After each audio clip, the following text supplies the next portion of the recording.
With Dillon's, they're a client of ours through our analytical services testing. So they bring samples to us for ethanol measurements. So we've had this ongoing relationship with them since 2012. In the summer is typically our time to purge our excess research wines. Once we're finished with the research project, we have to do something with the wines, and normally they're just disposed of as organic waste. So I contacted Dillon's and asked if they would be interested in our research wines for use to make hand sanitizer. Dillon's began donating hand sanitizer to frontline workers at the start of the pandemic.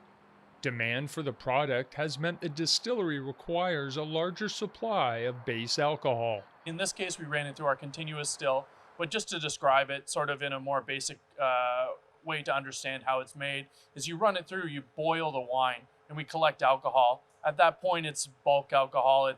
You could drink it, but it would probably not taste very good. And so we have to refine it at that point. We do multiple distillations. On the still behind me here, we do about 23 distillations in rapid succession. And what this gets us to is about 95, 96% alcohol. At that point, there's little to no characteristic from the wine. At that point, it's great to use as hand sanitizer. The process of getting the research wine from the cellar at Brock to Dillon's took almost 4 weeks. We have to take all the bottles, put them into wine boxes, bring them up to our winery, then open each bottle one by one and dump them into a 200-liter holding tank. And then from there, we pump the wine into a 1,000-liter tote.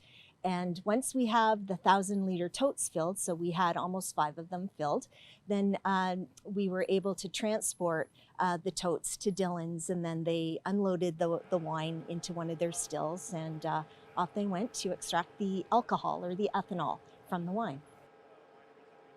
Early on, when the pandemic first hit, we were given a guideline from Health Canada how to make hand sanitizer. So we followed that as closely as possible. So there are like these wonderful guidelines on how to make a hand sanitizer effectively. So what we have to do is essentially add a certain amount of different compounds to make it the hand sanitizer that we know, and like Purell and things like that. So what we're adding is glycerin, which sort of allows the alcohol to stay on your skin or on the surface a little bit longer so it doesn't evaporate immediately. Sometimes when you put alcohol-based things onto your skin, you'll notice a cooling sensation. This is the alcohol evaporating quickly. And then we also add hydrogen peroxide, which is also a disinfectant, but also just make sure that the alcohol is denatured. This opportunity with Dillon's was a great way to make use of the ethanol or the alcohol that's present in the wine. It's usually at 12 or 13% ethanol. They have to extract that ethanol and get it up to 95% or so. So it's quite a process at the distillery to extract that ethanol from the wine. But at least it's now going into a useful product.